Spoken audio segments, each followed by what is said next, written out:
Hey, this is Annie Grace, and I am answering questions. And so the question I have today is, Annie, do I have to stop drinking alcohol forever? Do I have to quit for good, or can I just take a break?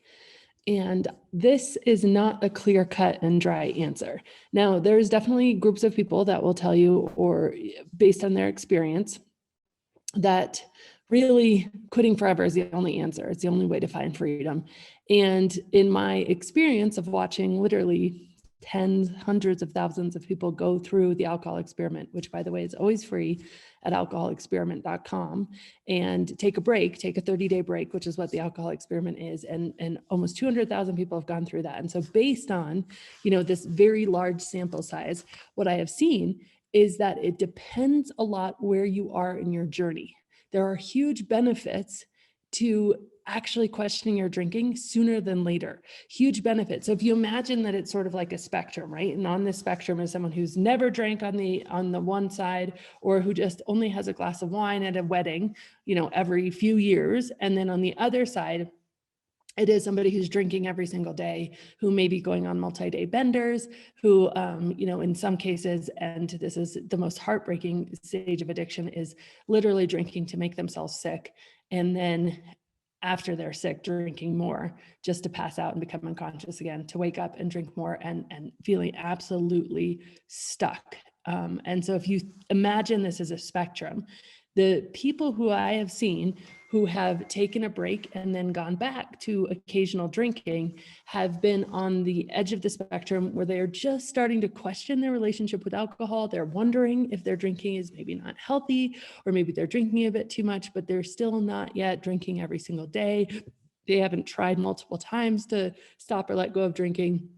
They haven't even made it an issue. So I would say if people want to, retain alcohol in their lives, which, to be honest with you, a lot of people, and I know if you're drinking and you're anything like I was, you would find this super hard to believe. But a lot of people, once they go through the alcohol experiment, which of course is always free at alcoholexperiment.com, a lot of people, once they go through it, don't actually want to drink. So they could drink on occasion. In fact, if I'm perfectly honest, I think I could probably drink on occasion, but they have no desire to. I was talking to Jim yesterday, who's been through the alcohol experiment, and he was telling me that he sees alcohol now as the equivalent of fuel, rocket fuel. And he's like, if somebody passed me a glass of fuel, of gasoline, I wouldn't put that in my body. Like, I'm not going to put a beer in my body or a glass of wine in my body. I'm just not going to do it. And so a lot of people, once they see and understand, and not in a scary way, but just in a very factual way, a very science-based way, the truth about what alcohol is and what it does in the brain and the body, and the fact that, a lot of the benefits that we think we get from a drink, like making us have more fun, or making it easier to relax, or helping us sleep better, are actually not only not true, but usually the opposite. So alcohol, very specifically chemically in the brain, can rob you of your ability to experience joy in the day-to-day. Alcohol chemically, actually, when you drink, your body responds by releasing adrenaline and cortisol. Cortisol is, of course, known as the stress hormone. Alcohol robs you of your ability for REM sleep. So when you go through this education, a lot of people, even though they could drink on occasion, are like, why would I? Why would I ever do that? And I would consider myself in that camp. Once I really had my aha moment personally around alcohol, based on all of the facts that I share in my work, it really was like, yeah, I think I could. I just don't want to. And in fact, I did. About 4 months after I stopped drinking, I was like, you know what? I'm curious. I'm curious what alcohol is like if I don't have any of the, habitual drinking anymore, because I wasn't drinking. I hadn't drank for months.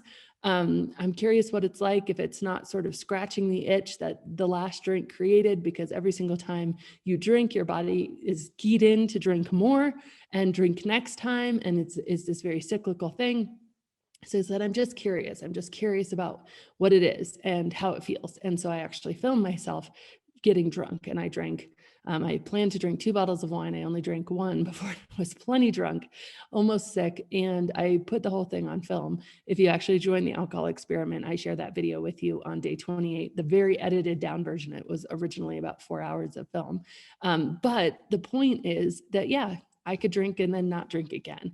I could take it or leave it, but I choose to leave it because my life is just so much better leaving it. So the question, the original question is, do I have to stop drinking alcohol forever? Do I have to quit for good, or can I just take a break? The answer is, it's totally up to you. It's your journey.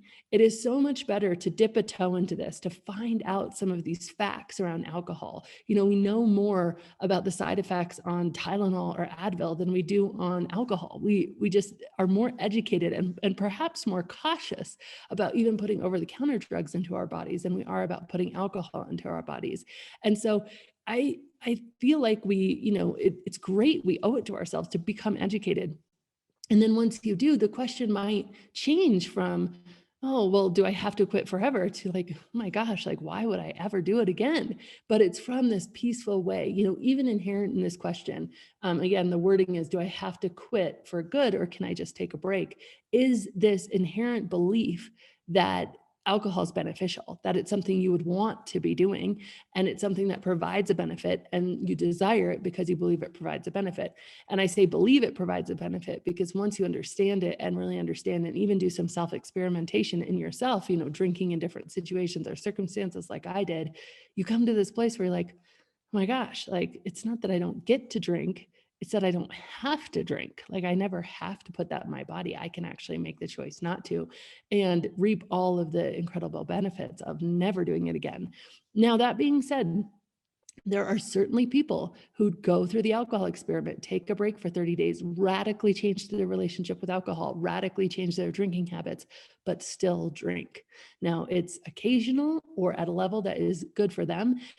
The bottom line about the alcohol experiment and all of my work is, instead of seeking this black or white like behavior, like sobriety or never drinking again, we're really looking to achieve freedom, inner peace. What happens so often is you have so much cognitive dissonance, and cognitive dissonance is inner fighting in your brain. So both this desire to drink more and less at the same time. And you're fighting about it. And so you're thinking about it all the time. You're spending all this time and energy and effort saying, how much am I going to drink? When am I going to drink? What is too much? Beating yourself up for drinking, feeling guilty about it, all of this stuff.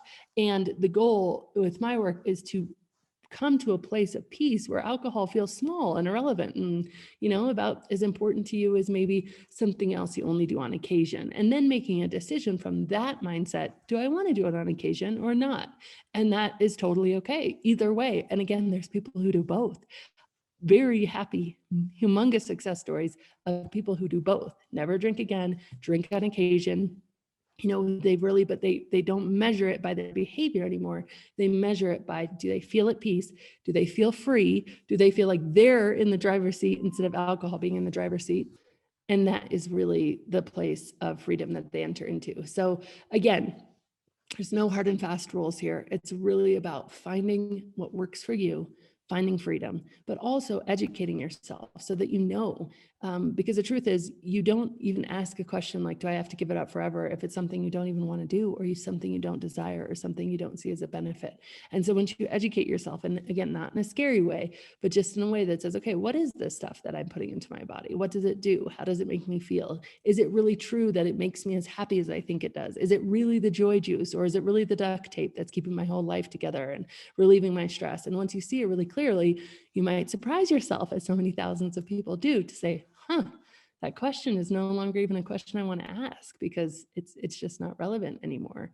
And I just don't really want to do it. Or I do it on occasion, but it just doesn't even bother me because it's a non-issue, and it becomes something where freedom and happiness really truly are the goal. So anyhow, but again, it's the last thing I'll say on this is that it is so circumstantial, because there are certainly people, and again, people on the farther end of the spectrum who have struggled with this for longer, or who have maybe had more, starts and stops in this journey. They do only find freedom never drinking again. And that's where real true freedom is for a lot of people. And they will tell you, like, no, you need to just stop drinking altogether, because that's where freedom is for me. And that's true for a lot of people. That's where freedom is, especially if you're further along that spectrum where you've been drinking daily for, years, sometimes decades, not even taking a break when you're sick. That was me. I drink through being sick. And so they're very certain that freedom only comes from never drinking again. But I would say that I have seen it to be true in both cases, in both situations. However, I'll also say that the majority of people do find that they are much happier, and this question doesn't actually hold as much weight once they've gone through the mindset and the education that the alcohol experiment provides. So again, that's always free at alcoholexperiment.com. And thank you for such a great question.